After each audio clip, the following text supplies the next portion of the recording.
Hello book lovers, and welcome to day 23 of 30, where I share my top 30 all-time favorite books in honor of my 30th birthday.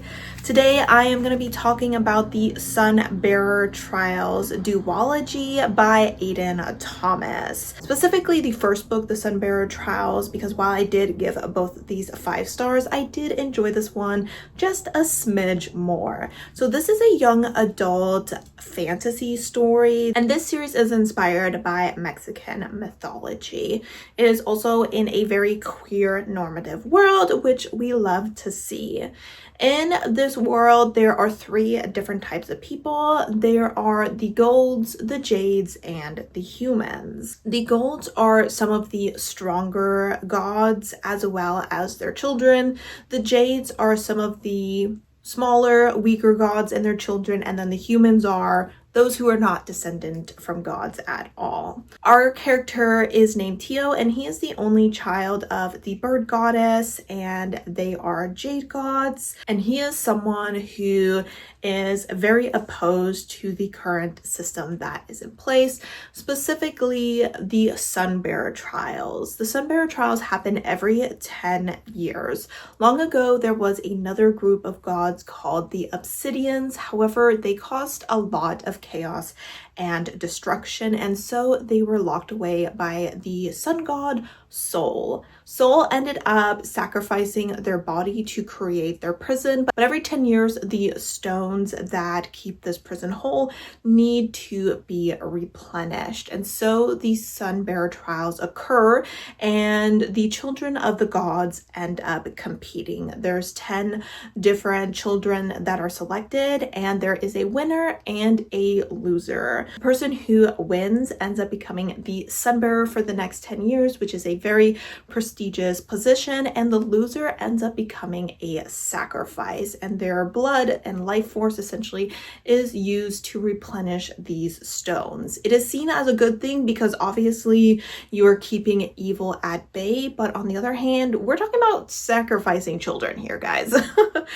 Usually the children of the gold gods are the ones that are selected because they are seen as stronger. However, this year we have 2 jade godlings that end up being selected, Tio as well as Sio, the child of the god of bad luck. And so they set out to complete these trials. I absolutely adore the characters and the relationships that are present in the story. Tio instantly feels a sort of protectiveness over Sio because Sio is actually only 13 years old.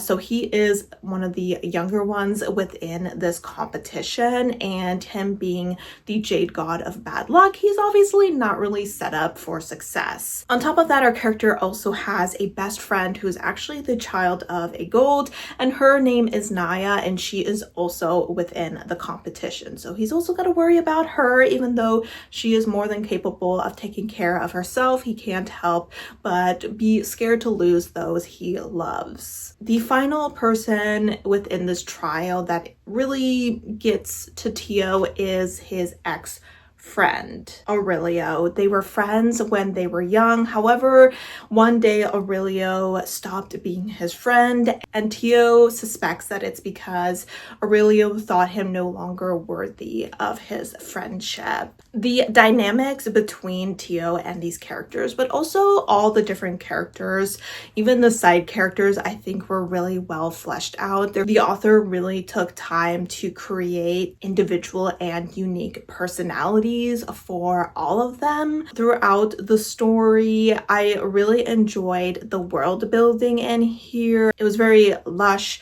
and beautiful, and you could see a lot of Mexican culture inspired every aspect of the story, especially the food. This book kept mentioning food, and I was like, aren't these guys supposed to be like battling to the death? Like, why are they eating all this delicious food all the time? But I really did enjoy the magic system that was present in here. all the different gods and the way that their powers manifested within their children was really interesting to watch, and seeing how the children use those powers within the different trials was a lot of fun. Now, this first book is the one that focuses primarily on the trials, while Celestial Monsters kind of deals with the fallout of what occurs at the end of this book.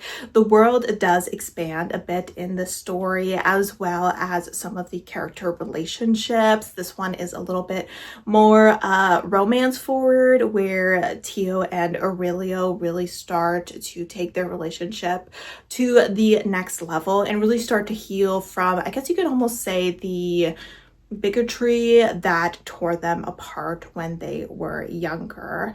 So this is a lovely story for those who are into queer normative worlds, who are looking for trans representation, who are looking for stories on commentary of social structures, who are looking for a trial aspect to the story, who are looking for really wonderful, likable, complex characters and character relationships.